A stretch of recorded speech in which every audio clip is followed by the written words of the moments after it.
Okay, I think we'll start now. Good morning, everybody. Good morning, and welcome to the 5th edition of Lisbon Addictions.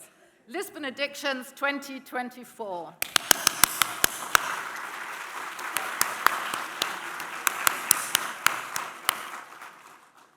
The conference, as you will perhaps be aware, is also known as the European Conference on Addictive Behaviours and Dependencies. I'm Rosemary de Souza, and I'm Head of Communication at the European Union Drugs Agency, the EUDA. And on behalf of the Organising Committee, I would like to extend a warm welcome to you all. We wish you an inspiring and enriching time here. This edition of the conference is very special. It's the largest so far in terms of the number of participants and their geographical spread, the number of abstracts submitted to the program committee from researchers across the world, and also the size of its scientific program. With over 2,000 of us participating here, there is a huge opportunity for networking, and we very much encourage it. We have set up a specific networking zone on the terrace to facilitate this. The most common criticism that we get of Lisbon Addictions is that there's just too much going on. We have invested more this year in tools to help you navigate our conference program, online and in the app, and also to improve signage within the venue. Look out for the different zones. And while I'm talking about the physical arrangements in the venue, I'd just like to mention a point on catering arrangements. We have set up a special dedicated spot for gluten-free and vegan options this year, as a result of some of the feedback you gave from the last conference.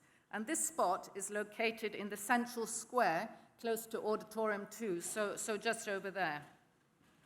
I'd also like to draw your attention to something that we sometimes easy to overlook, and that's the e-presentations. They are displayed on the e-poster screens outside here, around the conference center, and also on the conference website. And we would very much encourage you to get in touch with the authors, to meet and exchange views on their work. The contact details of the authors are at the bottom of the poster. Just before we listen to what our opening speakers have to say, I have a few further practical points to mention. First of all, the sessions in this room are being recorded and will be made available to the general public after the conference. Second, we have a team of colleagues on hand to help you if you need any assistance in finding your way in the conference center or in the program. You can identify them. They are wearing a blue sleeveless jacket, and they have a special badge with staff written in large letters. And finally, I'd like to draw your attention to the social event tomorrow evening. That's happening from 6:30 to 9:30, and it's the conference networking dinner with music. This year, the networking dinner is open to all participants, and it's sponsored by the European Union Drugs Agency, the EUDA. So, Alexis and João, I would now like to hand over to you for the welcoming remarks. Alexis is the Executive Director of the European Union Drugs Agency, the EUDA, and João Goulão is President of ECAD, the Institute on Addictive Behaviours and Dependencies. He's also the National Coordinator for Addictive Behaviours and Dependency. Alexis and João, the floor is yours. Thank you very much.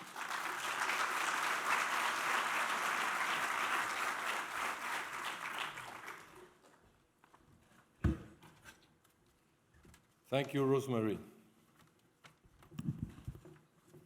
And now, what everybody waits. Good morning, Lisbon. Are you happy to be here today? Are you happy? Are you really, really happy? Great. Welcome, everybody. We are more than 2,000, and together we are making addictions great again. You are the real mega. Lisbon Addiction has become the biggest European love affair. It's an incredible experience to be with you and to meet with friends, with colleagues, but also to welcome new colleagues, young colleagues, and young researchers. I want first to say welcome and many thanks to our close partners, which is ICAD, of course, the journal Addiction, the Society for the Study of Addiction, the International Society of Addiction Journal Editors, the ISAJ, but also the Scientific Committee, the Program Committee, the Organizing Committee, and our co-producers, and the international organizations and supporting organizations. In that sense also, it's a long love affair and friendship affair because those partners, they were with us from the first time. And I met some of them yesterday. I've seen Anthony Gual also. We are so lucky to have you as friends and partners, and it's such a pleasure to learn from new research, new knowledge, and new development during this week. I want to address a special thanks to our staff, the staff of ICAD, but also the EMCDDA and the EUDA staff. And we will have a special event for the EUDA staff.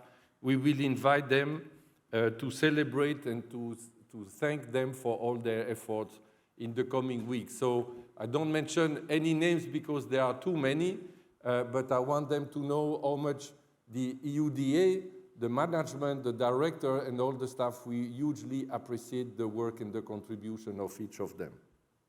But we have also even former EUDA staff, and we have even volunteers, and in some cases we have even the children. Please enter.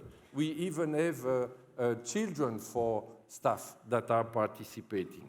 And while the new participants are coming, I would like also today to make a very special thanks and a special tribute. And I need to explain you why.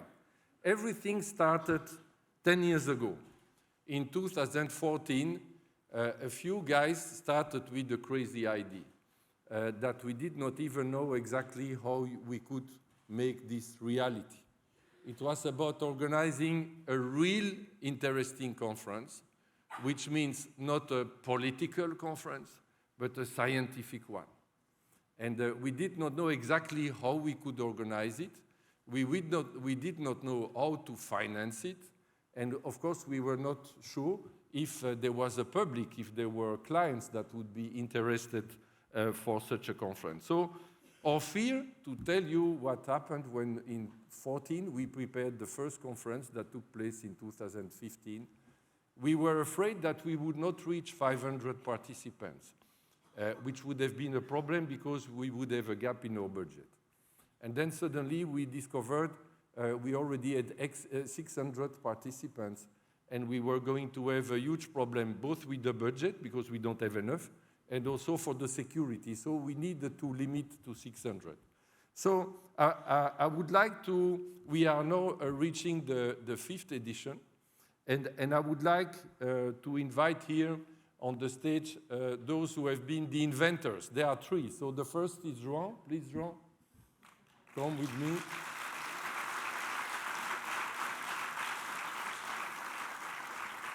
The second is Manuel Cardoso. So Manuel, please come. And the third one is Paul Griffiths.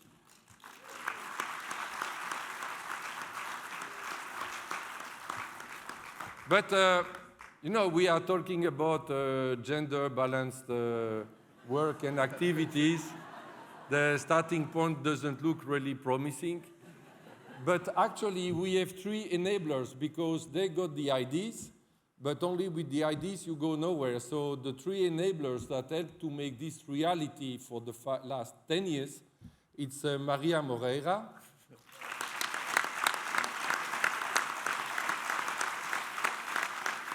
it's Claudia Barczak,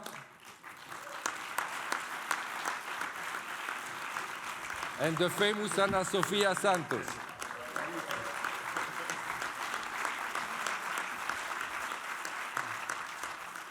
So for all of them, I will give one to Paul. The others will receive the bags with the same. This is a copy of a Portuguese astrolabio from the 17th century the astrolabe, as many things, have been invented by a Greek 200 years before Christ. It was further developed by Persia and Arabic countries. And then those who made the difference are the Portuguese navigators, including they invented the marine version of the astrolabio. Without this, this was not possible to find where you are, and all I have the word in Portuguese now, the descobrimentos would not have been possible, the discoveries, yes, would not have been possible without this. So I have one for each of you. Pedro, if you can help me. Oops. Oops. I knew we would miss. Okay, so the one missing, we give it after. So I have also a special tribute to Paul. And why do I organize this today? Well, we have the three inventors, and the three inventors, they are going to retire at least soon or at least before the next edition. So I don't think and Paul is going to leave the EUDA end of January, opening a new chapter in his life, a new journey. And this is why, for me, the symbol of the astrolabe as the tool for the journey and for the navigation is an important symbol. And I think with all the things that Paul has brought to the agency for more than 20 years, his genius in his scientific insight and strategic insight, his capacity to go everywhere and listen about what could happen to us, what could be good or what could be a threat, and his huge creativity, and you have a big example with the program of this conference. I think we have so many things we owe him, and on the top of that, he has a fantastic sense of humor. The only thing I regret, we should have written a dictionary of the special expressions, because they are so I think the EUDA would not have become EUDA without the huge work of Paul and his huge contribution. And also today, we need to prepare for the next generation, so empowering the workforce. And you also have the next gen, because the three ladies, they continue to be the enablers for the next edition. So I think they deserve a standing ovation. So please, stand up and applaud.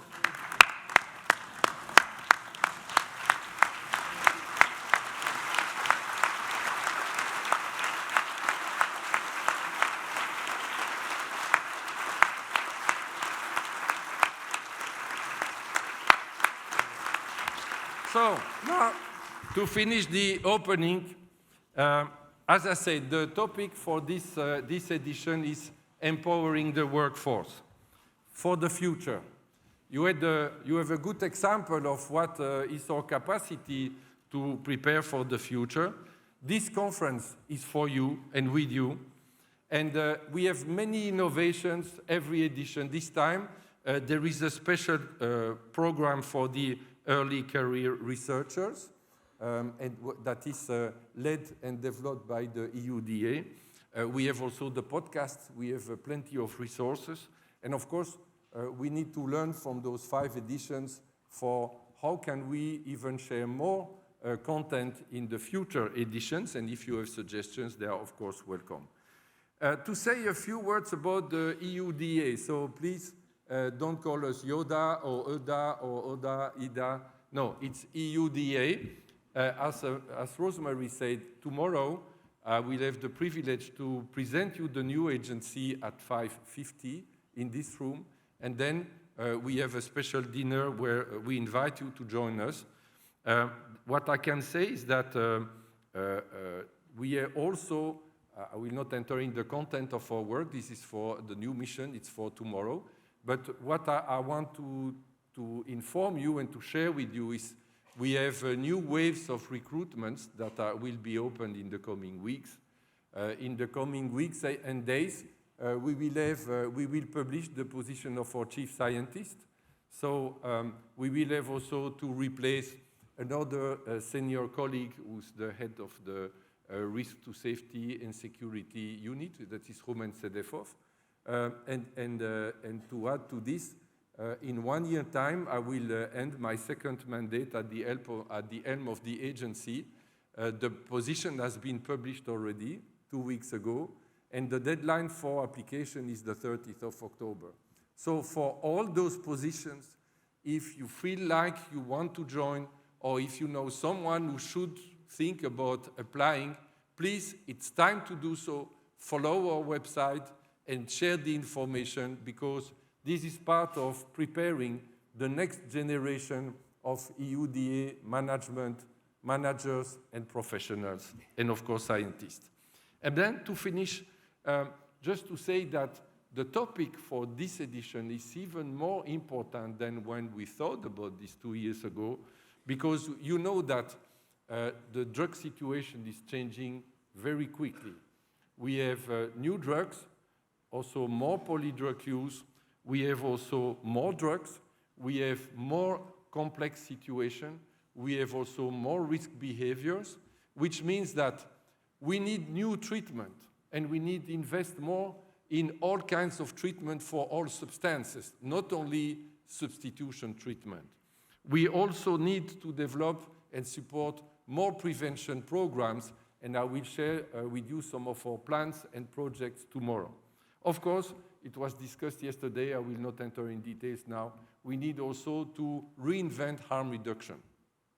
But we need also new research, and we need new professionals. And I think this topic is so important. I used to say, for me, people who are working in the field, they are heroes. Who wants to work with difficult clients or challenging clients in very challenging conditions, usually with bad salaries, never sure about the continuity of the job or the continuity of the institutions, and with a lot of stress and uncertainty, and everybody being dedicated to help people who are using drugs and try to take care of them and help them to take care also of their health and their situation. So I think for us, you are the heroes. The researchers and the practitioners are our heroes, and definitely you are the future, and you are the change that we all need to be able to adapt to the new drug situation and the new challenges. So be the future, be the change, and I wish you a wonderful conference. Thank you.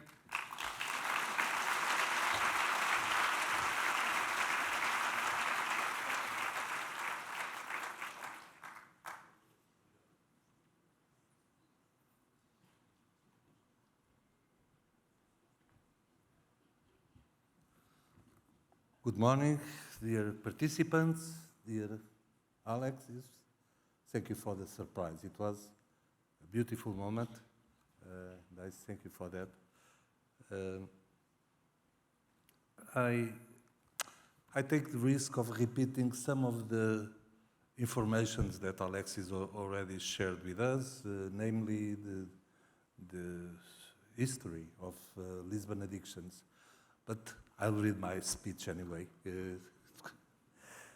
Let me begin by expressing how delighted I am to host this 5th conference on addictive behaviors and dependencies, and on behalf of EUDA, welcome all of you here in Lisbon.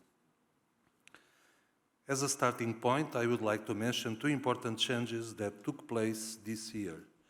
The Portuguese government created a new institute on addictive behaviors and dependencies, which succeeded CICAD, with a mandate to design and implement the national policy in this area.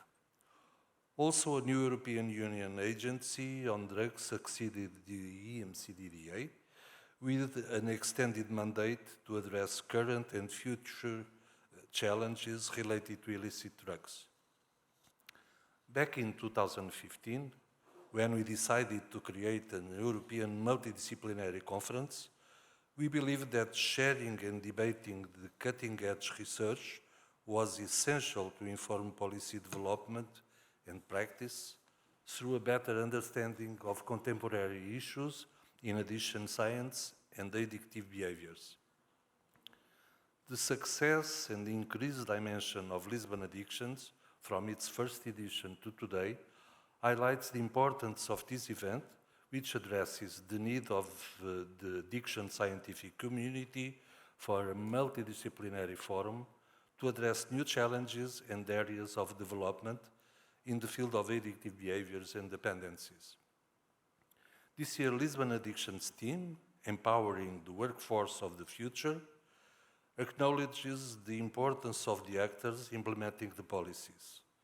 As the challenges related to addictions continue to evolve, it is crucial to build a resilient, skilled, and flexible workforce capable of addressing these issues effectively. Empowering this workforce involves providing training, resources, and support, while promoting collaboration across disciplines and sectors to meet the growing needs of individuals and communities affected by addiction. Ladies and gentlemen, once more, Lisbon Addictions will provide an exceptional networking opportunity for researchers, professionals, and policy experts across countries and scientific areas, as more than 2,000 participants from 104 countries are attending this year's conference. Over the next 3 days, some 600 presentations will be given across 170 sessions, and over 23 internationally renowned researchers and professionals will be contributing with their expertise in keynote speeches and on panels. I would like to express my sincere thanks to all our honorable speakers. Lisbon Addictions would not be possible without your commitment. And to convey a word of appreciation to the scientific committee that reviewed more than 1,200 abstracts that were submitted. As in previous editions, we have worked with 7 co-producers to develop a rich, diverse, and innovative program by taking joint responsibility for organizing thematic tracks around selected topics as addiction and mental health, alcohol, behavioral addictions, drug policy, empowering the workforce, infectious diseases, and prevention. WAVE, a project funded by the European Commission, awarded 120 bursaries to professionals who would otherwise not be able to attend our conference. WAVE also is co-producing the track on empowering the workforce of the future and has organized an international video competition. I wish to take this opportunity to thank the European Union Drugs Agency, EUDA, the Journal Addiction Society for the Study of Addiction, the International Society of Addiction Journal Editors, that together with ICAD organized once more this event. I would like to sincerely thank the EUDA for its dedicated involvement in the program and organizing committees, and for putting together, for the first time this year, a specific program to early careers researchers. The expertise and scientific support provided by the agency were, as always, invaluable. Special thanks to Alexis, and once more, thank you for the surprise, and the entire team who contributed to this event and for inviting all of us for tomorrow's EUDA launch dinner. The conference has the backing of several renowned international partners, such as the European Commission, the United Nations Office on Drugs and Crime, the World Health Organization, the Pompidou Group from the Council of Europe, and the Inter-American Drug Abuse Control Commission. Thanks to all. Last but not least, allow me to thank ICAD's staff and to give special recognition to Manuel Cardoso and Sofia Santos, whose commitment and hard work have been crucial in making this event possible.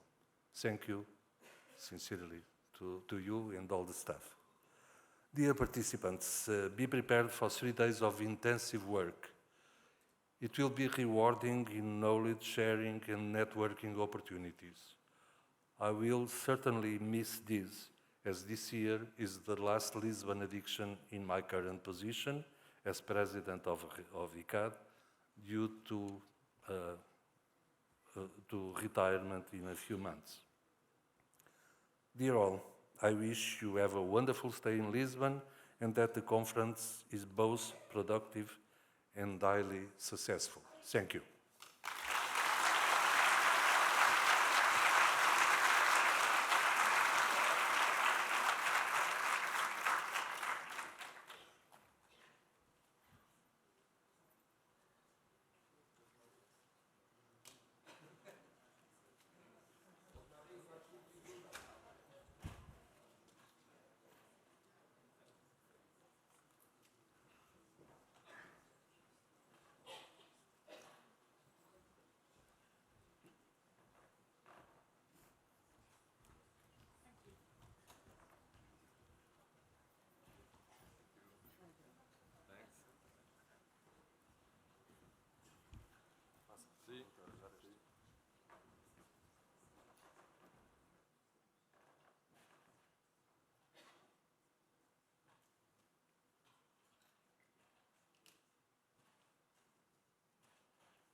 Now you can see me. We have a step for all the lovely ladies. So you're all very welcome. I am Professor Catherine Comiskey, and I am from Trinity College in Dublin, and I have the honour of being the former chair of the scientific committee of the former EMCDA and member of the current scientific committee. So now we're getting to the fun part. We're all here for this wonderful conference and for the learning, and we're delighted to start this plenary session. But before I get started, has anybody noticed my left? What's happening here? Yes, this is an excellent gentleman, Christoph. He is at the side of the stage, and he's going to be working with us. He is Christoph Breckenary. He's a visual sense former. He's a Belgian visual artist, and he used to work in Silicon Valley as a visual strategist. And actually, I was reading this last night. I was thinking, you know, my daughter actually studies history of art, and she was saying to me, you know, we need to involve more artistic methods in our research right from the start. So when I saw this, well done, organisers, I thought, yes, it's another way of delivering a wonderful message. And, you know, I'm learning from the young, and now we're learning from you, and that's why we're here to learn. So thank you for that. So Christoph is going to be drawing our conversations. He's going to be sort of taking some of the key points and sort of giving us a visual representation, making sense. And then these drawings, they're going to be in our networking area, I believe, is that correct? And then we can go and we can look at them, and they can help us have those extra conversations. So you're very welcome, Christoph. Thank you for your work. We look forward to it.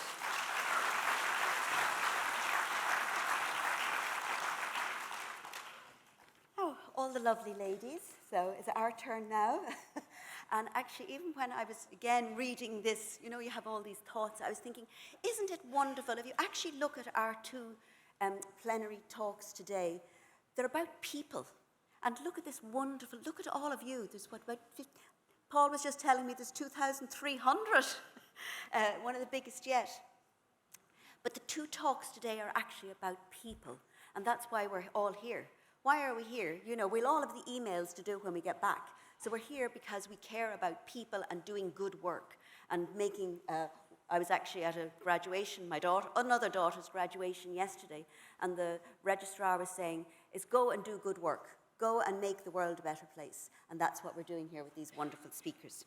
So our first speaker is Professor Director Bronwyn Myers, and she has joined us all the way from Curtin in Perth in Western Australia, a beautiful place that I have visited, and I'm going to read out a few words if you don't mind, okay?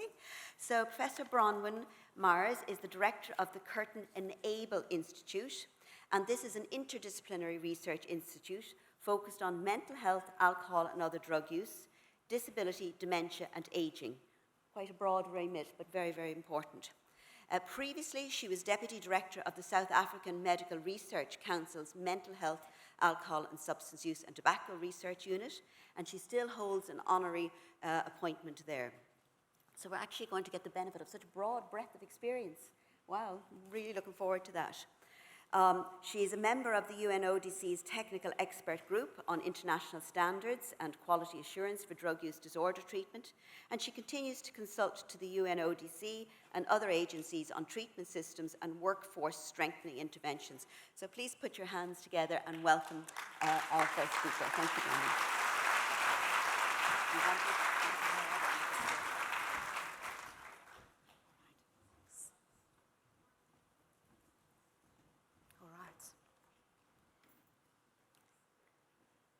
The combination of both professional individuals as well as individuals in recovery is powerful. The registered professionals sort of come from a textbook environment. They come with the theoretical knowledge, but it's the individuals that go through recovery that understand the nuances and challenges of recovery. That really gives them all a well-rounded package of care. That is a quote from a substance use care provider in South Africa. So thank you very much for the opportunity to be here today and to talk about the meaningful inclusion of people with lived and living experience in the design and delivery of substance use treatment services and systems. Today I'm going to talk about how meaningful inclusion might benefit the people that use these services, but also how inclusion can transform the service system itself. And I would like to start by acknowledging that this talk and the work presented in this talk has been informed by partnerships and robust conversations with people with lived and living experience of substance use, addiction, and recovery. And I want to acknowledge all the lived experience expertise in the room today. I know there's a lot of it. Like many of us, I do have relevant personal experience of addiction and recovery. In my case, as a friend and family member. I'm not a lived experience expert by any means, but I do consider myself an ally, and as a clinical researcher, my thinking and practice continues to be transformed through meaningful conversations and being respectfully challenged in my thinking by people with lived and living experience. And I hope to share some of that today. I also want to acknowledge that I live at the moment on Whadjuk Budja. This is the country of the Whadjuk Noongar people in Western Australia, and I want to acknowledge that the land that I live on was never ceded and pay my respects to elders past, present, and emerging. The photo that you see is actually a photo of Australia Sororis, which is taken from the hills where I live, so it's really beautiful country. So what am I going to be talking about today? So I'm sure I don't need to convince you as in the audience about the importance of community engagement for informing and ensuring that the services we deliver are fair and equitable. A key principle around community engagement is that people should have the opportunity to have inputs into the services that affect them. There's a long history of lived experience involvement in services, particularly the peer movement in the production and delivery of harm reduction services.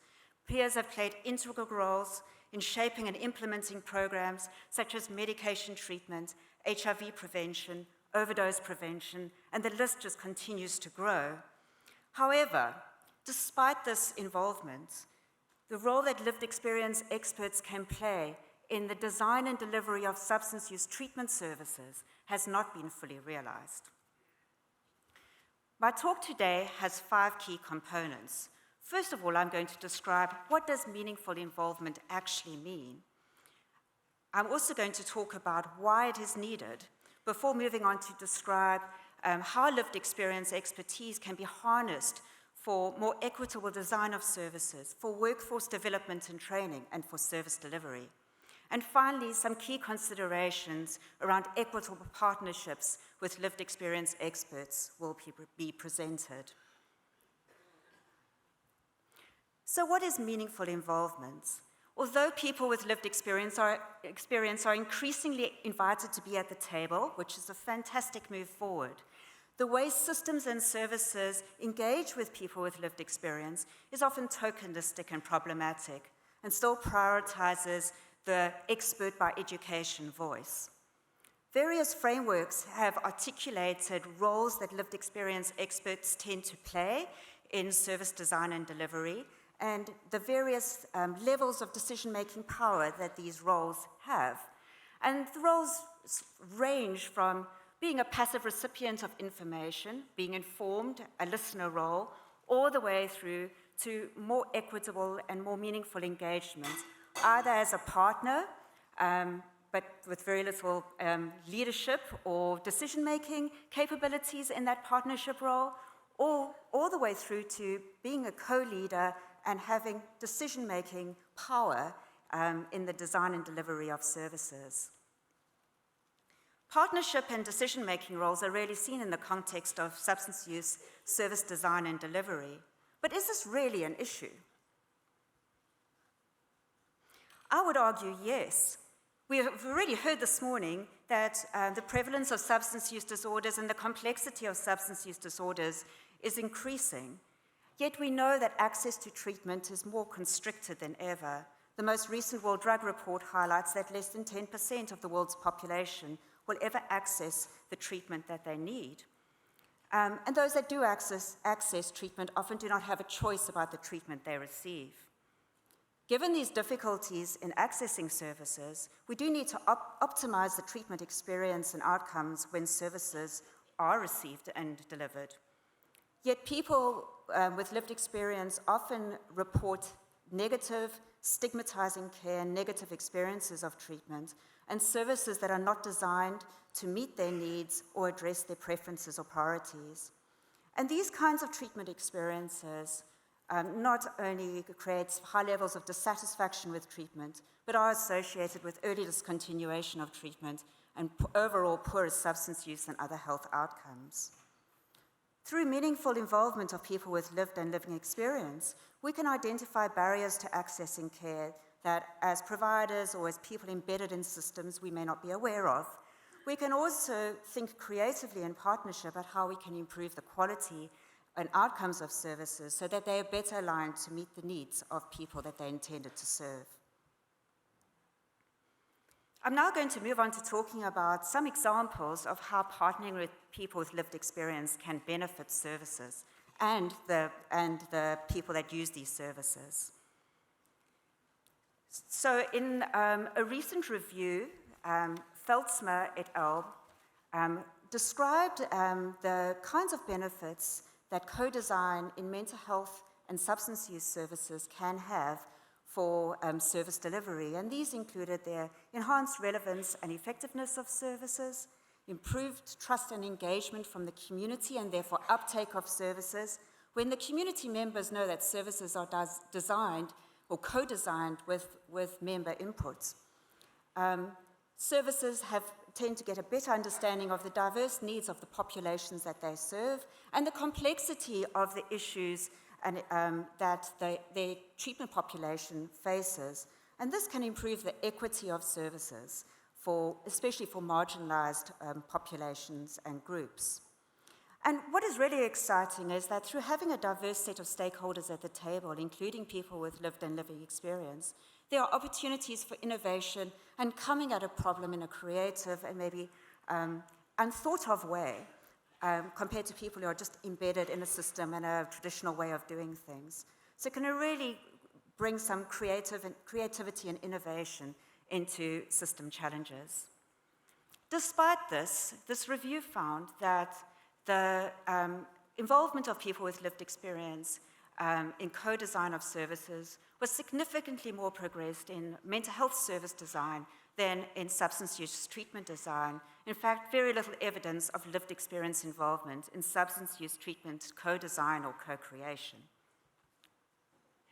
I'd like to share an example of you from our work in South Africa in partnership with people with lived and living experience to co-design an intervention to enhance linkage to health and substance use services called Siakana Peer. Siakana is an isiXhosa word which means we build each other up.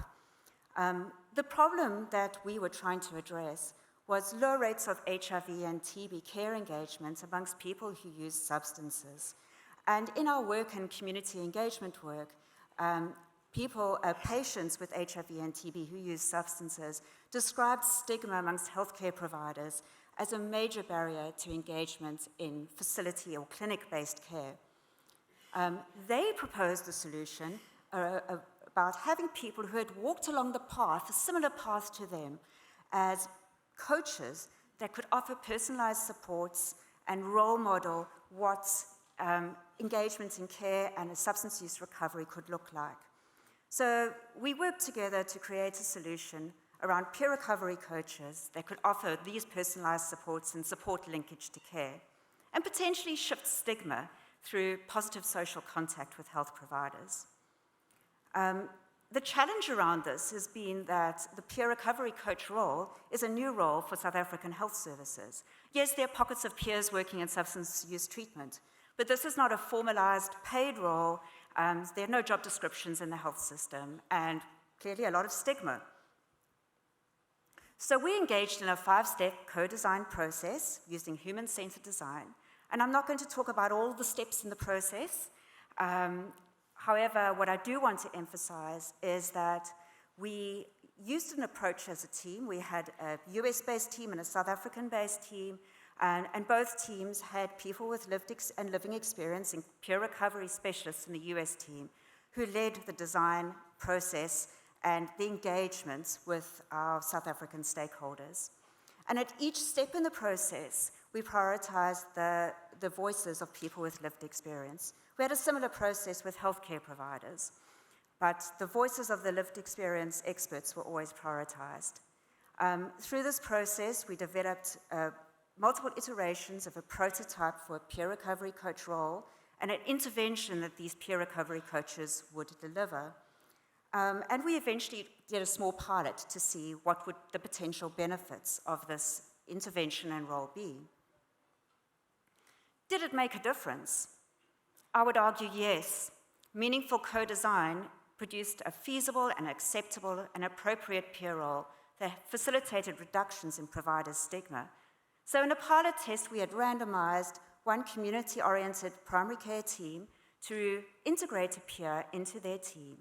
These community health workers in the team referred patients who were struggling with substance use to the peer for peer recovery-oriented supports, which could be up to 12 weeks of tapering intensity support, but it was the amount of support and duration was based on patient preferences, so it was very much a personalized intervention.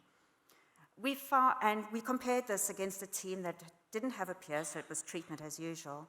And we found at 3 months, and this was sustained at 6 months, that provider stigma towards substance use significantly decreased in an intervention group, whereas, interestingly and concerningly, provider stigma in our treatment as usual group actually increased. In addition, both community health workers and the patients who benefited from the intervention rated the intervention, the peer role, as highly feasible, acceptable, and appropriate. There's also an opportunity to integrate lived experience expertise into our workforce development through education and training, and this can transform provider attitudes and practices. And there's a long history of lived experience and growing involvement of lived experience educators in the co-design of course content and materials, co-delivery of training, and even co-assessment of learning outcomes. In a partnership with the West Australian Peak Agency for Drug Services, WNADA, At Curtin, we worked with lived experience experts to create case studies and course content and lived experience narratives on alcohol and other drug use and recovery into our undergraduate course curricula for our health science students. It was really quite transformative for student experiences. Students described increased empathy and understanding, I guess, the humanness of the people that they were going to work with in the future, and a really deep appreciation for the complexity of their lives and also the resilience that they had they'd shown getting to the point that they had. And some of the quotes from students actually highlight this.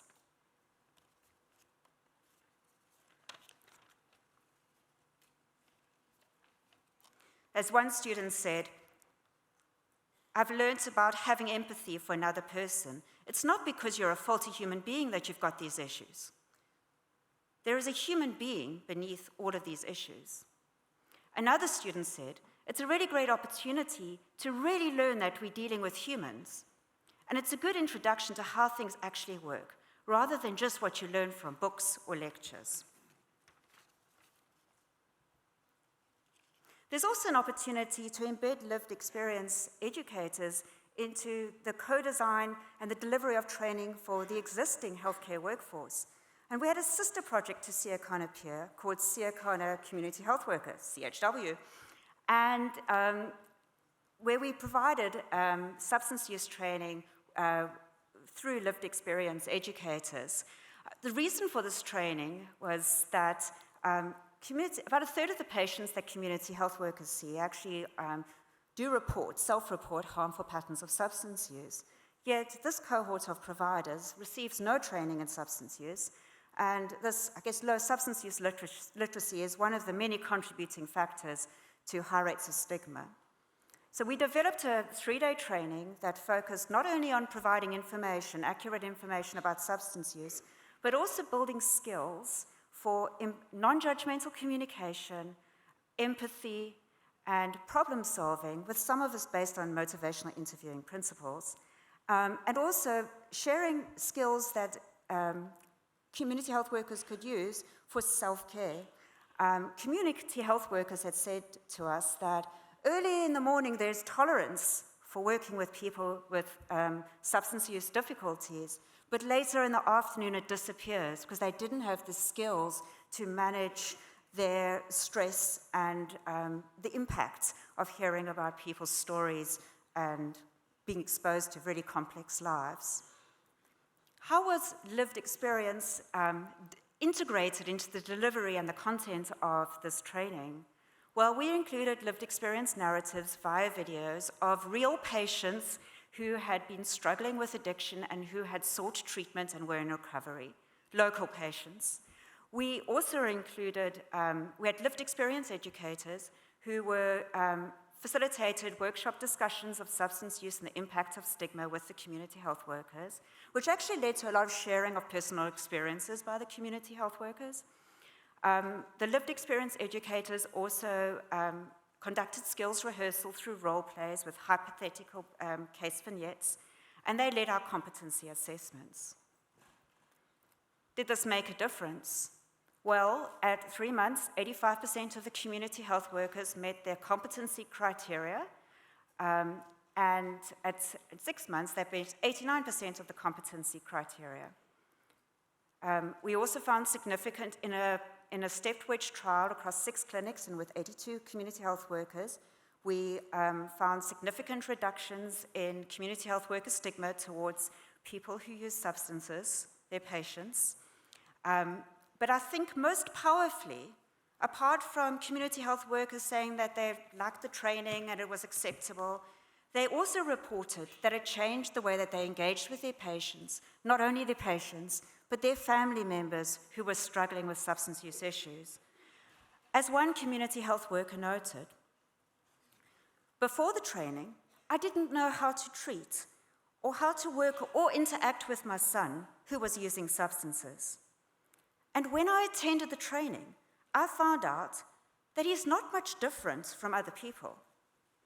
He's like other people and not so different even from my other kids.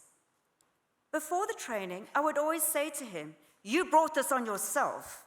You are the reason that you're using drugs." The moment I realized that I'm not handling this right, I thought, no, I need to change.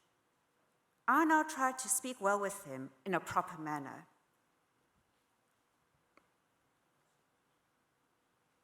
Let that sink in a bit. But probably the best known and the area that's getting the most attention is around lived experience involvement in substance use service delivery. And of course, there's a long history in addiction treatment services of peer-led services, particularly services like AA, self-help and mutual help groups, and of course, peer-led harm reduction services. But in recent years, and what I'm going to talk about today, is the emergence of peer recovery specialist services that are integrated into healthcare settings and specialist residential and outpatient services. These services are increasingly delivered by peer recovery specialists or peer recovery coaches who are trained and often increasingly certified to deliver recovery supports. The emphasis on these services is a recovery orientation that respects diverse pathways to recovery, not necessarily an abstinence goal, and identifies that people will have personal goals for their recovery process. So the supports that they provided are tailored to and individualized for the person. These services also recognize the need for continuing recovery support and also focus on helping people build recovery capital. Do these services help? Well, a recent scoping review of person-centered care identified 15 studies of personalized interventions that were delivered by peer workers in general healthcare settings, largely emergency department and hospital settings. 73% of these studies found higher rates of substance use treatment initiation for peer-led interventions versus usual care. 86% of these studies found positive effects on acute healthcare use, particularly people who received these interventions had fewer ED visits and hospital admissions for substance-related health concerns than people who did not receive these services at 3, 6, and 12 months. So really powerful impact potentially on health costs. There's very little evidence, however, for the effectiveness of these interventions on substance use outcomes. Only 5 studies measured them. Only one of these 5 studies found a positive effect, but many of the studies had low dosage rates and were of short duration. There's unfortunately even less robust evidence, I would say, but for the effectiveness and benefits of lived experience involvement as peer specialists in supporting substance use treatment delivery in residential and outpatient services. But it's a new area of research and more research is happening. And there's emerging evidence that the involvement of peer specialists does support engagement in treatment, and it does increase treatment satisfaction and improve person-centered care. There's also some evidence that the peer recovery specialist services, in addition to standard treatment, does lead to some better post-treatment substance use outcomes, including greater engagement in continuing care services such as 12-step programs. Where I think there's a missed opportunity is for the involvement of peer specialists and lived experience expertise to transform the way we do services. So I've spoken a lot about benefits for individual patients, but what about benefits for services? And how do we harness the transformative potential of lived experience roles? The power of the lived experience voice is that as lived experience experts can play a role as boundary spanners or as cultural brokers. In some sense, they can have a foot both in the world and the community of people who use substances and in the world of the providers and the treatment system, and can serve as intermediaries and translate what is important in both worlds. But the focus has really been on a unidirectional sort of movement of knowledge about peers and peers and lived experience experts working to bring people to treatment, not peers and lived experience experts working to transform treatment for people. And that's where we really need to focus our efforts. We've limited peer and lived experience roles to co-implementers or deliverers of prescribed services and haven't harnessed their transformative potential. But I recognize, and I know there are going to be talks about this later and over the course of the next couple of days, that there are many, many issues, including significant power imbalances and inequities, that impact and limit this transformative potential. And we do need to address those and think about the ethics and the morality of how we engage people to make sure that it's a fair and a safe process. This includes cultural humility from the point of providers and researchers and clinicians.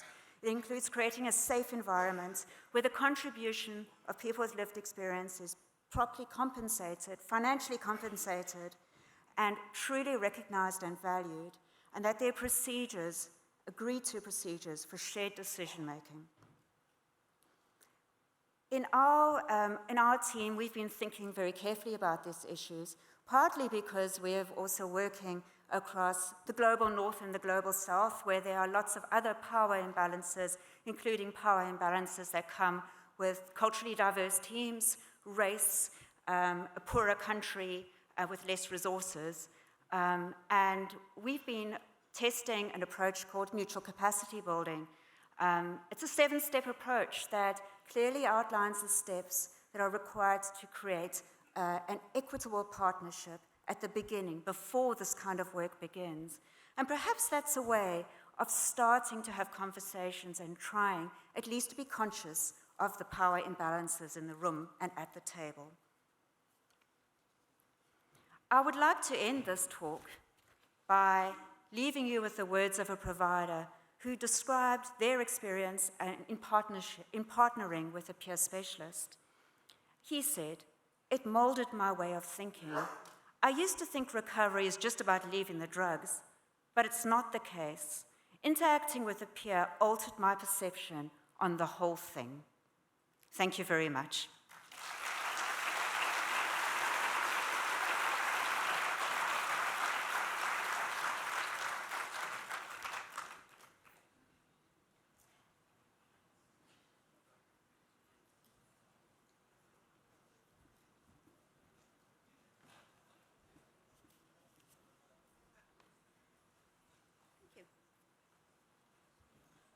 That was wonderful. Thank you very much. We're going to keep questions to the end.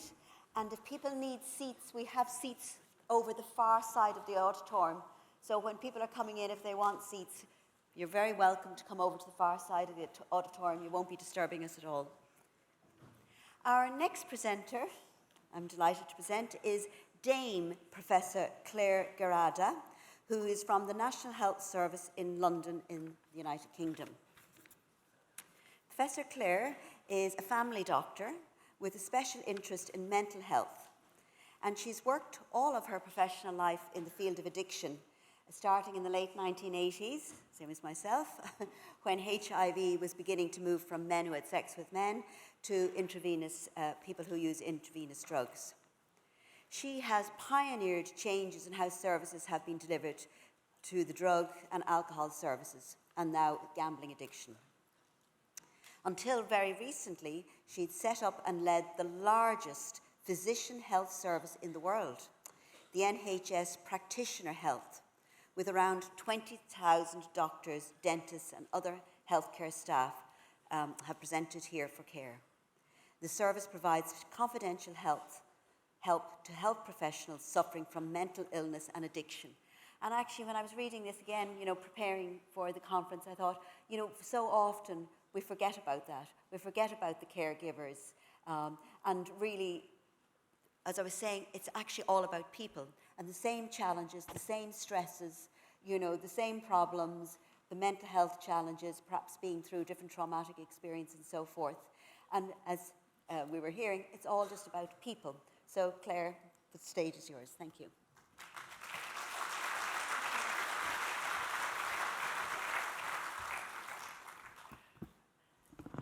Thank you very much. Yes, I'm going to talk to you about doctors and their addictions and how we can support them. And whilst I'm explicitly referring to doctors, what I say is relevant to any health professional working in a regulated system. So psychologists, nurses, dentists, and so on. Now, as you've heard, I'm going to bring to this talk experience of running this physician health service, which even since I submitted the abstract, and you've just heard, saw over 20,000, is actually now to date seen 35,000 health professionals, around 80% of them doctors, the rest, as I said, other health professionals. It's a confidential treatment service established in response to the death of a young psychiatrist who killed herself. Before she killed herself, she also killed her 3-month-old baby. And the subsequent inquiry into their deaths highlighted the very poor access doctors in particular have to health services. So let me begin. In 2017, an anaesthetist was jailed after stealing codeine from a hospital ward. He had an opiate addiction. The trial judge accepted that his problems were genuine, but said, as a doctor, he should have known where to get help. He also told this anaesthetist that he'd let himself down, he'd let his profession down, and he'd let his patients down. Now, for a host of reasons, doctors with mental illness, and especially those with addiction, do not know where to get help from. They have poor access to confidential, accessible, and supportive care. Doctors are often in denial, terrified of acknowledging to themselves, let alone to others, that they have a problem. Colleagues tend to not see the obvious and unmistakable signs of the unpleasant, stale smell of alcohol, the pinpoint pupils of someone using opiates, or the bizarre behaviour of colleagues using stimulants. Now, as we've heard from the brilliant talk just before, addiction is heavily stigmatised. It's often seen as a moral failing rather than a medical issue. Now, this is even harsher for doctors, who are expected to maintain higher standards than the general population. Doctors often face judgment from colleagues, from patients and regulators, leading to secrecy and delayed treatment. And as I said, denial is common. For example, a doctor who reports, "I don't drink much more than anyone else," despite being caught on a drink-drive charge. Or the junior doctor so-called dabbling in club drugs. "All my friends do it. It's just to let off some steam, only at the weekends, but misses work on the Monday morning due to the come-down." Or the anaesthetist. "It was only once that I was stressed. The fentanyl calmed me down. It won't happen again," but finds that he can't resist the half-used ampule which he slips into his pocket. Doctors are fearful of seeking help, often presenting in crisis or in a drink-drive offence. And they are right to be fearful. This is a busy slide from my Dropbox where I collect cases of the headlines of doctors that make it to the press. Sensational headlines and newspaper stories occur all the time when doctors appear in court for drug-related crimes. There is one there, anyway, you can read them if you can see them. They are some funny ones, I have to tell you. Sad, but funny. Doctors found using illegal drugs are often subjected to multiple jeopardy, with sanctions taken out against them by their employer, the regulator, and often also the police. The various legal, regulatory, and disciplinary processes can take years, affecting the doctor's personal, professional, and financial lives. But it has not always been so. Addiction amongst doctors is not a modern issue. As early as the 19th century, addiction was recognised in the medical profession. In 1869, for example, the English surgeon and pathologist James Paget wrote a report on the outcome of 1,000 medical students. Of these starters, 1% of these doctors had failed through, and I quote, their continuance in habits of intemperance or dissipation as had made us, even while they were students, anticipate their failure. Around 30% of the doctors, by the way, that were included were either imprisoned, dead, or lost to follow-up, and one does surmise whether addiction was related to this. In 1894, a standard medical textbook by the Canadian Dr. William Osler, The Principles and Practice of Medicine, suggested that doctors formed one of the major groups of people with an addiction. However, in the main, these doctors would continue their careers, many thriving and gaining notoriety. For example, William Stewart Halsted is considered one of the greatest and most influential American surgeons of all time. In 1884, Halsted developed an addiction to cocaine after experimenting with its anesthetic properties, and was treated with morphine as a substitute, and not surprisingly leading to opiate addiction. Whilst he continued working as the chief of surgery at Johns Hopkins Hospital for 30 years, his addiction was unremitting throughout his life. The doctor and author Wilkie Collins, known from his writing the first detective story, faced struggles under the influence of laudanum, a concoction of alcohol and opium.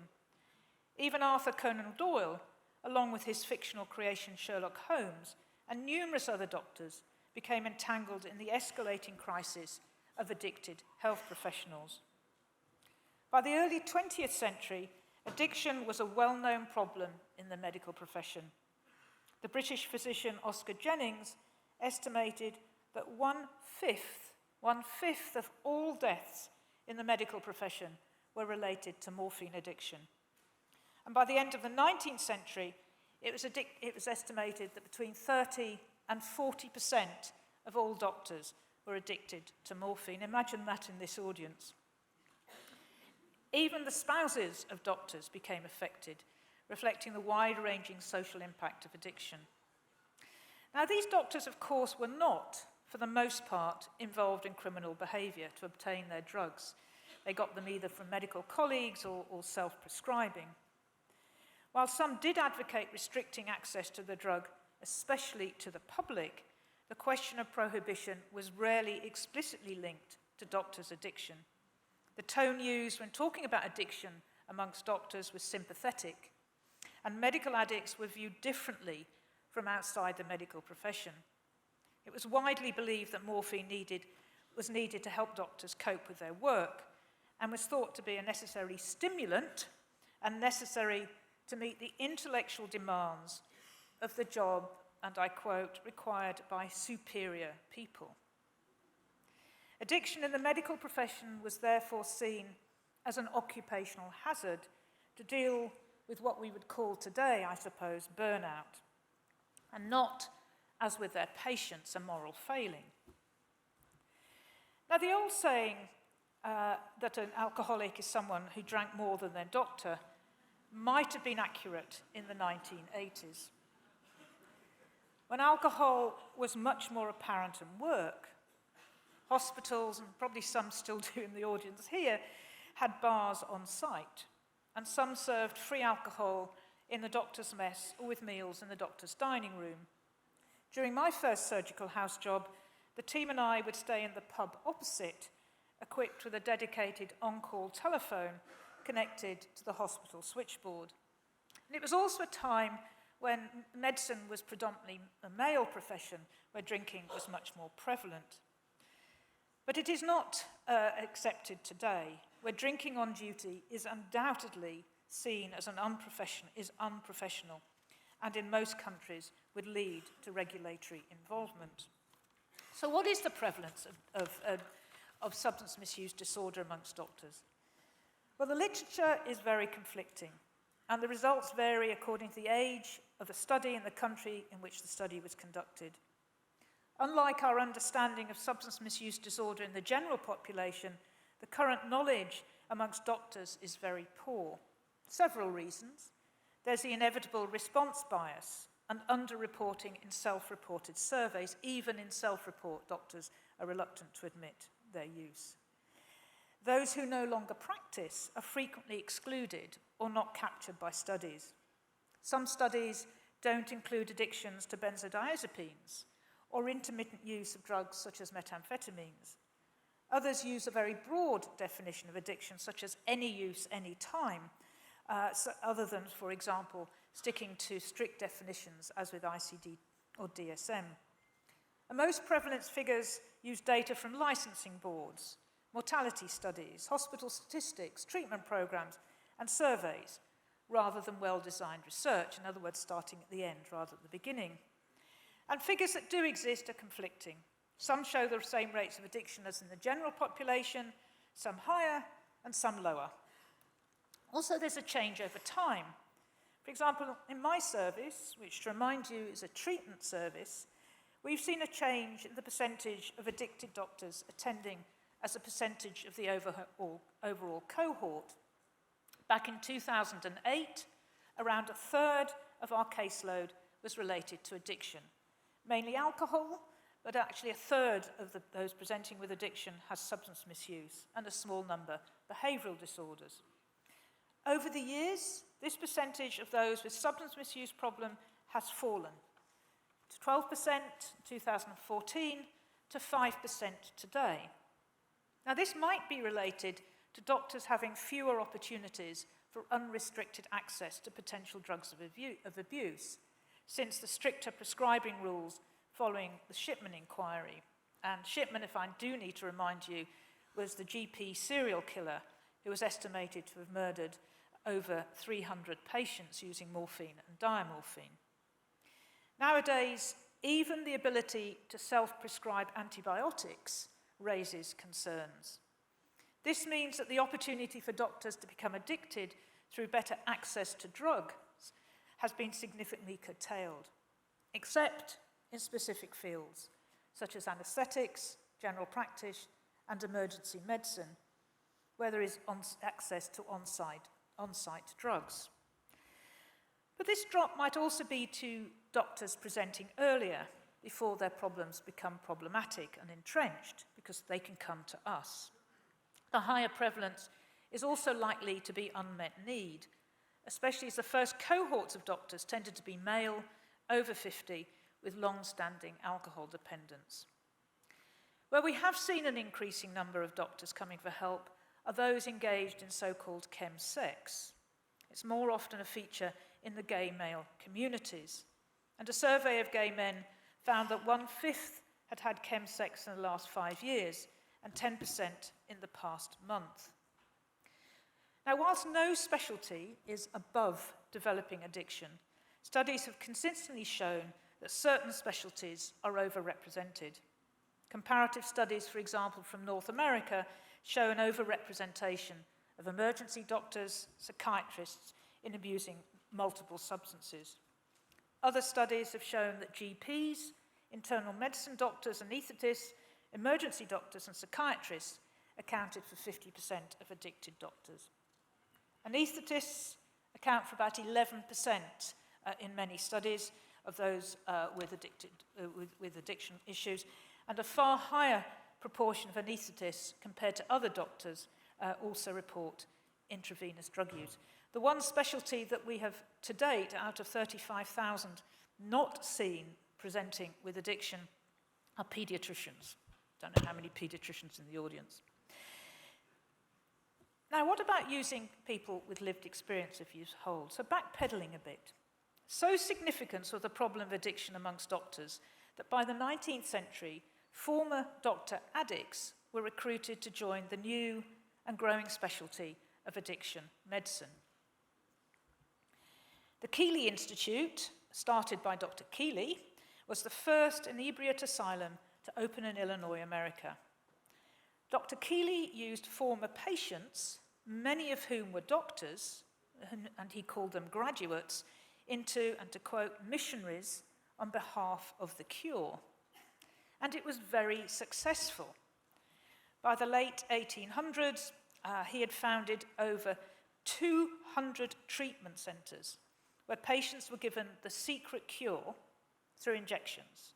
The injections contained gold, alcohol, and strychnine. Surprising they didn't die. These centres had a 50% success rate. People who recovered stayed well. And his method of intervention, which was groups and peer supports, that these groups were actually a precursor of the groups of today, such as Alcoholics Anonymous, and an insistence on abstinence lay the foundation of what is used today, minus, I would hesitate to say, the injections of gold. But his method was not without controversy, not the injections he used, but that of employing doctors who were former addicts. Superintendent asylums denounced their use, voicing concerns that these doctors would be, and I quote, incompetent because of organic deficits of the higher mentality, and that people working with addiction would lead them to inevitably relapse into substance misuse. Now, this didn't stop doctors with previous addiction from being employed and supporting their peers. For example, of the nearly 500 doctors who participated in addiction training at the Long Beach Naval Regional Center between 1974 and 1978, 44 had signed themselves into treatment before training to be addiction specialists. Now, Long Beach, probably none of you know, was set up by Dr. Zuska, who began to operate what was then a covert program treating sailors for an illness that in the eyes of the Navy didn't exist, alcoholism.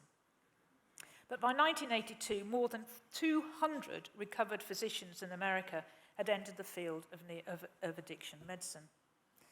The North American Physician Health Services, which started in the mid-1970s, predominantly drew on those with lived experience to help a growing number of addicted health professionals. These services have grown in number and are the backbone of services in America, albeit with less involvement of those with lived experience and more focus on monitoring rather than treatment. In the UK, specific services for doctors with addiction using their personal experience began in the mid-70s. The psychiatrist and Holocaust survivor Max Glatt set up one of the first treatment services for alcoholics in the UK, and he in fact taught me.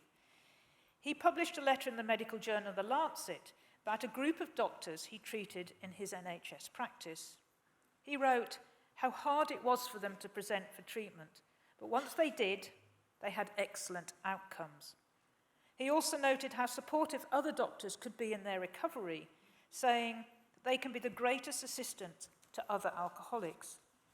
He wrote about a group of doctors in recovery, noting, not unexpectedly, some alcoholic doctors find it easier to attend these meetings than Alcoholics Anonymous meetings, in the knowledge that all those attending it are professional men who had or still have to face similar problems. There is, thus, no fear of others sitting in judgment or talking down to the newcomer. Now, this group began the formation of what's called the British Doctors and Dentists Group, which still has regular meetings across the UK and provides support for doctors with addiction. Doctors in recovery have continued to play a crucial role in helping other medical professionals struggling with addiction.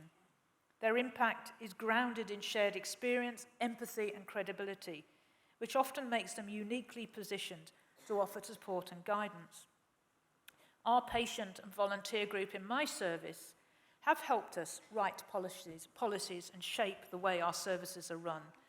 They have helped me write chapters for my book, and importantly, provide top tips on being and supporting a doctor as a patient, and how to admit vulnerability to become a patient, and how we might engage with a sick colleague in the workplace, and how to do this safely and with compassion.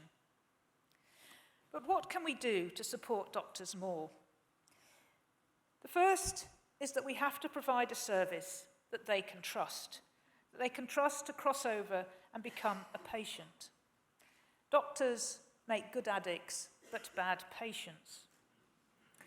By that, I mean they can conceal their problem, denying it to everyone, even when extremely unwell. My service offers confidential, personalised care. Unlike our namesake, the North American PHPs, we do not align ourselves with regulators, employers, or any other jurisdiction. We act not as a probation service, but as a treatment service, or being mindful of the responsibility to the public and to the profession of a doctor whose problem might cause harm to patients. Our results are comparable with those of other studies of addicted doctors in treatment, with 5-year abstinence rates of between 80 and 85%. This is, as you know, far higher than those for a non-medical cohort, which report abstinence rates of between 40 and 60%. Within general addiction services, it is not uncommon for patients to say, "I don't want this to be on my record. What happens if I want to work abroad and my employers know about it? I'll never get insurance again." When we see addicted doctors, this anxiety about who else knows becomes immense, so much so that it often paralyses doctors from seeking help in the first place. Most of the fear centres on regulatory bodies and employers finding out, rather than worrying about police involvement. The doctors ruminate, "I'll be struck off. What will my consultant or my GP partners think? Will anybody trust me again? I can't do anything else but be a doctor." It is with these questions bearing down on the addicted doctor that they have to grapple with during their recovery. And we help them focus on recovery and give them the comfort of being able to do this. Once in recovery, there will be ongoing questions of who, how, and whether and when to tell future employers. Again, we will help advise, stressing that it is always better to be treated, abstinent, and in recovery than to hide their problem. No one wants to admit to having a habit, but they must do that. As I said, treatment works. Nearly 80% of our patients recover. But more importantly, those that are able to return to work. At presentation, less than half are working, and after they've received treatment with us, more than 70% are doing so. So as we've seen, addiction among doctors is not a modern phenomenon, but the way we respond to it must evolve. For too long, stigma, fear, and denial have prevented healthcare professionals seeking help. However, we must foster an environment where doctors can access confidential, compassionate, and effective treatment without fear of retribution. We know that treatment works.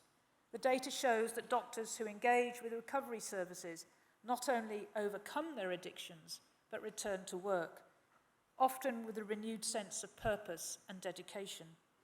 Once supported in their recovery journey, these individuals have immense potential and can make meaningful contributions to healthcare. The solution is clear. Medical treatment is not the only solution. Creating a culture of openness, trust, and understanding is also essential. Peer support, lived experience, and professional compassion can help doctors overcome the barriers of shame and isolation. It's time that we view addiction for what it truly is, a treatable medical condition, and commit to supporting those who dedicate their lives to caring for others, such as those in this audience. By doing so, we can help doctors and others heal and safeguard the well-being of our entire healthcare system. Thank you very much.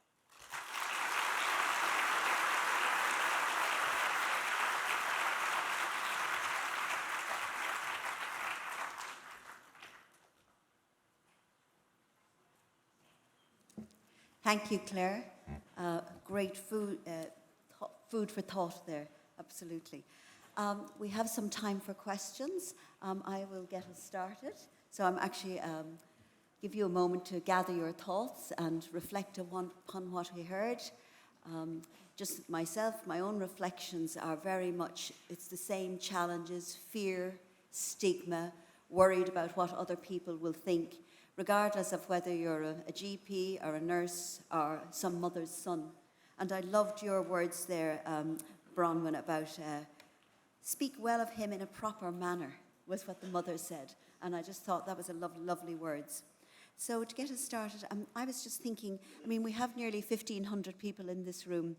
So to you, Bronwyn, I mean, if people going away, having heard what you said, what one thing would you suggest that they do when they go back to their workplace that they can improve service user engagement? So what one piece of advice would you give? It's hard to give one piece of advice, but I think the power of listening, of inviting people to share their stories, and really, really listening to what they tell you, and without responding, and being able to reflect on that and come back. And I think there's a transformative power in listening, and we don't do enough of it. We're so busy doing. And Clare, from your point of view as well, just in terms of our colleagues, going back now to our workplaces, not just perhaps with our clients or whatever, but with our colleagues, what would you advise us? Again, just one takeaway. To notice. We had one patient who used to eat onions to mask the smell of alcohol that he had drunk most of the night. And when I say that the unmistakable smell of stale alcohol and onions, you know, it's noticed. We had another doctor who, it took a nurse to notice the open wounds because she was cutting and the blood on the, as she was assisting. Everybody knew, but nobody noticed. And actually nurses are far better at noticing. And you know this because in your own workplace, when you hear of somebody, maybe they sadly might have killed themselves or they've gone off on sick leave, and you say, oh yeah, we always thought something was wrong. Well, you knew, and that's the problem. I don't mean go up and attack them and say, I think you're an alcoholic, but I wonder if you might want to seek some help. You don't look in a good way. So notice, because sadly, health professionals, and especially doctors, are appalling at denying not just illness in themselves, but in others, because it crosses over that terrible boundary where it's we wear the magic white coats, we never get ill. It's patients that become unwell. So we'll take note. Another thing I was thinking about when you were sitting there as well, I see some of my own team and my students in the audience there, so and I'm always learning from my colleagues and my students. And one thing we were doing some research on was vicarious trauma amongst, in our case, it was European nurses working in addiction services. And what my student found was the role of leadership was so important. So while each of us does have a responsibility perhaps to notice, you know, it's a bit like climate change. We can all make a little difference, but leadership is important as well. It's not all about putting the responsibility back on each of us. So I think the role of leadership, in terms of addressing this through leadership, do you have any advice, either of you, for leaders? I talk to audiences of doctors, nurses, young, middle-aged, and those nearing requirement, and I say, you're all leaders, either leaders now or certainly leaders of the future. And the problem that leaders have is they make the rules that they think need to happen because of things that might have happened in their professional life. And the rules they make are invariably rules that affect the next generation to the worst. So rules around enhanced regulation, enhanced monitoring, removing the space to be able to come together, to talk together because we have to work on productivity. So whilst I think it's important that we acknowledge that leaders have a role, I think the biggest role leaders have is to reflect on the changes they want to bring in, on how this might affect the next generation's ability to do the job they did and to have joy in the workplace. I'm so pleased you asked that question. So in the communities and the healthcare settings where most of this work has happened, trauma is part of everyday life. The health care providers, the community health workers, and certainly the patients that access these services will all have some level of exposure to some quite horrific traumatic experiences. And I do think that leaders in these environments, whether it's a team leader, whether it is an individual clinical leader, or whether it's an organizational leader, each have a responsibility to create psychologically safe environments where people are encouraged to take care of their own mental health, where mental health is discussed, and where people show concern for your colleagues and your peers, and when something is noticed that it's escalated and people are able to safely and are encouraged to seek the support that they need. If we don't have those kind of enabling and we don't take environments for our staff, and if we don't take care of the providers, then we cannot deliver good, effective, person-centered services to the people that we deeply care about and want to work with and make a difference to. So I think this is a critically important area that leaders need support in how to do this effectively and to really step into that leadership role. I suppose I could add to that as well. Another colleague who I've learned from, I've been in teaching for, doing research for years, but I'm always learning from my students and from my colleagues. And she is looking at what we call distributed leadership. So where everybody in the team can take leadership. And I saw a great example of that actually among some of the nurses working in Dublin and North Dublin, where we were trying to improve a nursing model, and where the nurse who works with the infectious diseases, she said, well, we need to do this. And then the man who was actually working as a drug liaison midwife said, we need to do this. But actually the overall director of nursing was such a fabulous leader that she allowed and enabled that leadership in her team. Well, it's a very feminine form of leadership. It's what is used in teaching, but I prefer to call it peloton leadership. And I was watching the Tour de France once, and I'm sure you all know what the Tour de France are, those lovely people in Lycra cycling along, Now, in the Tour de France, you cannot win unless you have dispersive leadership. You have to have a change. Somebody has to take the leader. We have to protect each other as we go along. You have these people called domestiques, which come and give you food. And if you watch it, and it struck me that this was dispersive leadership in action. Of course, they don't call it that in the Tour de France or in the peloton. And what it means is that at some point, somebody has to win that race. So at some point, the chief nurse has to take responsibility, because a leader, the definition of a leader, is you have to make a decision, even if the decision is to do nothing. So the peloton, somebody has to win. So at some point, the leader rides on and, wins. But it is, I don't mean it pejoratively that it's a very feminine. It is a very feminine. If we look at the COVID pandemic, who led by marching their troops up to the top of the hill and marching them down again? Predominantly male leaders. Who led through collectivism, communication, consistency, empathic ways of engaging? Predominantly the women.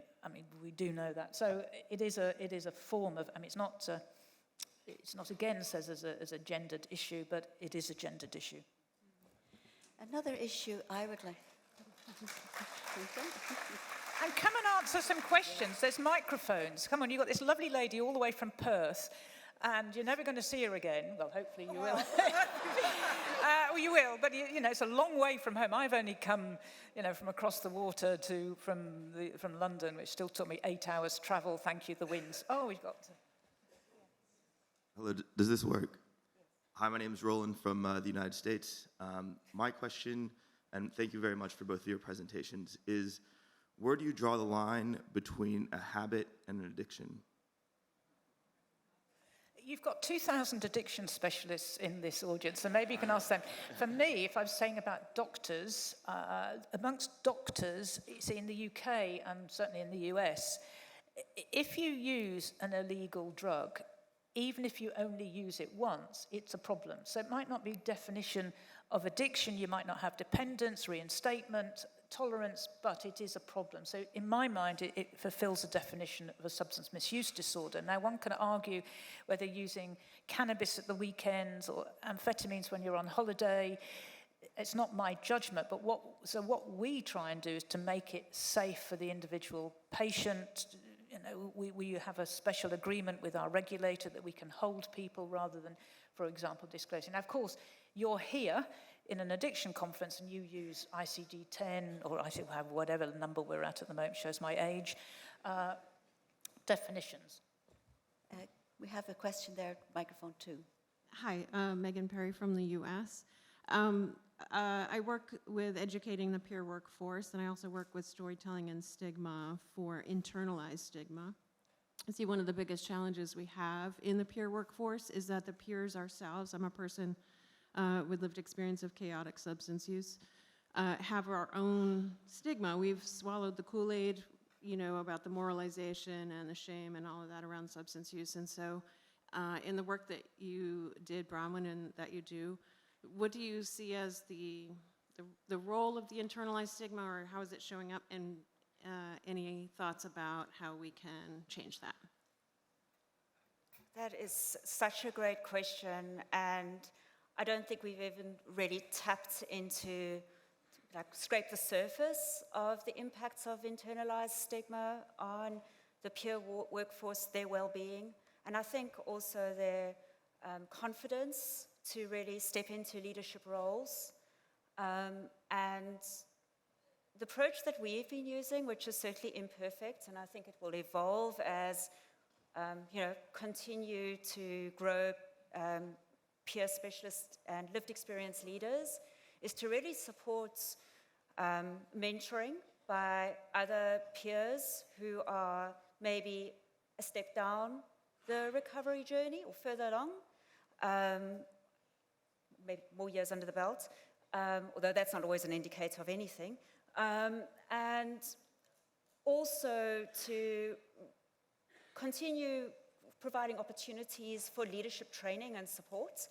So thinking about really recognizing the impact of trauma, of providing trauma, creating a trauma-informed workplace, because I think internalized stigma is really, in some sense, a reaction to traumatic experiences and traumatic treatment experiences where people have been discounted and their experiences have been, and they've been shamed because of the situation that they find themselves in.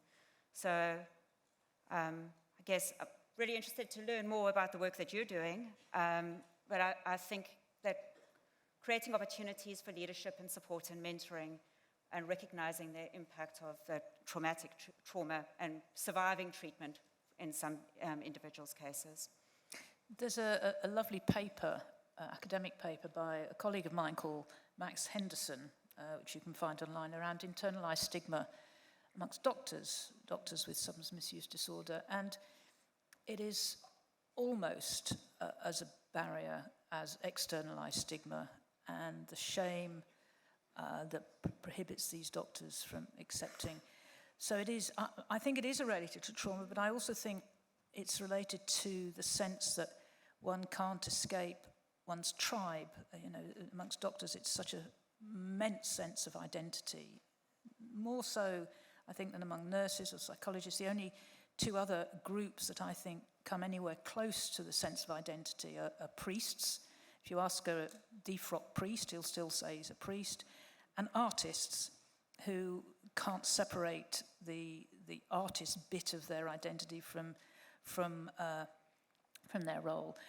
So you ask a doctor, you know, who are they? They are the doctor. What do you do? I am a doctor. So I think internalized stigma comes from, I think it is about the identification that you have with the group of what I call the group of belonging. I was just going to ask as well another question before we have any more from the floor. In terms of resource-poor settings, I just noticed again some of my own team here working in maybe, large areas of Africa, Ethiopia. You have experience from South Africa. I mean, what are the priorities then in terms of addressing stigma when there are so many priorities and very, very stretched? I mean, we're in a beautiful environment here. We're in a European setting, but, there's so much suffering. You read the World Drug Report in other settings. Any advice for that? Can't speak for all sort of resource-poor settings, but I think certainly in South Africa, and partly to do with, the continuing impacts of HIV and TB as major infectious diseases, there is a recognition of the impact of stigma on healthcare utilization and on continued engagement in healthcare, which has in some ways supported our work. And there is also a recognition that, and there's growing evidence that positive social contact with people who have experiences of substance use and are in recovery can really shift provider stigma. And given the resource-poor setting, there is a movement, at least in many countries in Africa, to train a non-specialist provider workforce to deliver mental health and substance use services. So integration of trained peer specialists into that workforce will help improve access to care and at the same time may help shift that stigma. So I think perhaps standalone stigma reduction interventions all by themselves may not be as palatable because of the costs associated with delivering that. But if the stigma reduction intervention can be delivered and integrated into existing trainings to build capacity in a non-specialist provider workforce to deliver services and scale access to services, that will be very palatable. I know we've got to speak, but we've seen a massive reversal in stigma in mental health. Massive. Look at the post-COVID. I have to say this, the number of people standing up and saying they've got mental health problems, Mental Health Awareness Week, politicians, famous people. It's almost causing a problem because the treatment of those with serious mental illness is now severely curtailed as we are dealing with the less serious aid. So I think stigma can shift, but I think we've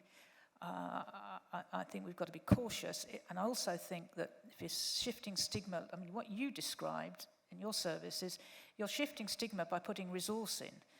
And we can't shift stigma without putting resource. There's no point about trying to focus on a cultural change. You'll never in the month of Sundays.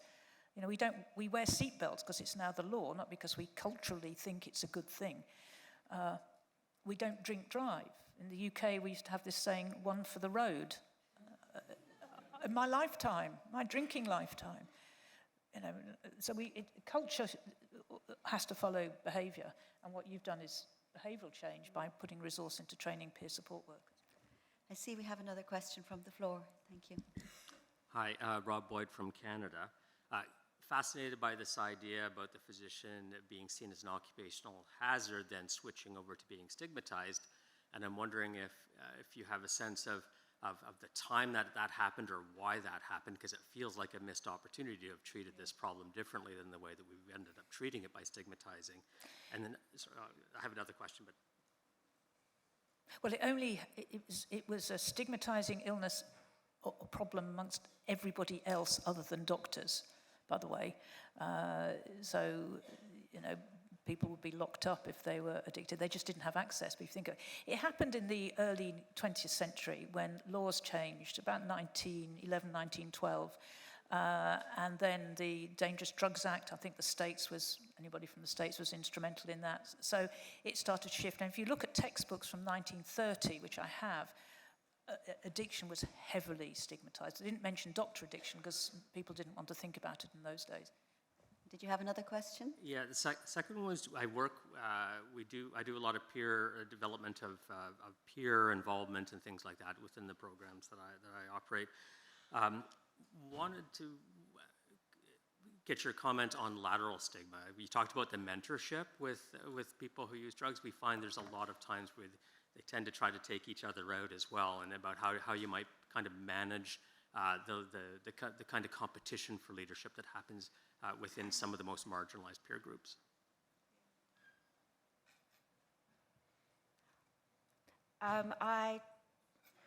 The work in South Africa, there isn't a peer workforce, so there isn't a lot of that happening at this point. However, I do think that in the people with their hierarchies, I guess, of substance use disorders, and people do tend to stigmatize each other in both directions. Well, you know, you don't really qualify to talk about your lived experience because it's not as, your problems weren't as profound as mine. Or in the other direction, you know, I don't really need treatment because my problems aren't as bad as the person who lives next door and is using methamphetamine and doing what they need to do, stealing from their family members to survive. I'm not stealing, so I don't need treatment. And so I think it certainly exists, and it's a sort of an interesting dilemma. I think as there's a move and there's a shift to formalizing, I mean, these are just my opinions, as there's a move and a shift to formalizing the peer workforce and creating formalized roles in the system, the way that we treat each other as healthcare providers, whether it's peer-to-peer or health worker to peer or health worker and peer to patients, we should be encouraging and holding each other accountable for the way that we engage with people, and it should always come out of a place of humanity, understanding of our shared humanity and empathy and compassion. And I think selecting peers, we do need to talk about who is a good candidate for a peer workforce, much like we talk about who is a good candidate to be a psychologist or who is a good candidate to be a doctor or a nurse or a psychiatrist. We shouldn't neglect that, because not everybody is cut out to do this kind of deep relational work. Good point. We have one final question from the floor. Thank you. Hi, David from Australia. This is for Clare. Could you talk a little bit about what factors you believe are driving the super high remittance rates amongst the doctors compared to the general population? Is it something your service specific? Is it the doctor's higher socioeconomic status? And what kind of takeaways can we bring back to the treatment of the general population? Should they all go to medical school? Or? Probably. Wish that Australia would invest in a physician health service. I think they've been trying to for years. You have pockets. Well, our results are the same as the American physician health services. And the American physician health services are much stricter. Their probation service, a bit like the Canadian ones. Probation services, you're monitored twice a week and then weekly and then monthly for 5 to 10 years. Really strict. Ours is slightly more lax, and we're treatment, not probation. But we both have the same outcomes, which means it's not the intervention. I mean, it is slightly the intervention, but it's number one, the group we're dealing with. You tend, unlike the general population, they tend to have quite coherent peer support systems. Even in the most isolated of medical jobs, you still have colleagues. They tend to be reasonably intelligent. I mean, sometimes one wonders with anaesthetists who take fentanyl as a hypnotic, what they're thinking about. But I think the overwhelming is the desire to get back to work, is the fact that they're within a regulated professional. Now, even if the regulator's not involved, they're sitting on their shoulder. And if you've got the regulator sitting there and you want to get back to work. So I think those are the main factors related to the individual. We do provide the same treatment, exactly the same treatment as you'd have in the general population, except, I'll say this, except we give people the choice of whether to enter rehab or not enter rehab. And if they enter rehab, they're given 6 weeks, they can't have less. And we've looked at whether it makes a difference, and it doesn't make a difference. In other words, they have good outcomes, they choose, and they might choose to enter rehab for various reasons. They might choose not to because they've got family responsibilities at home. So other than that, our treatment is the same. It's 12-step group and peer support. We don't rely heavily on substitute medication. We've got a few on substitute, mainly buprenorphine.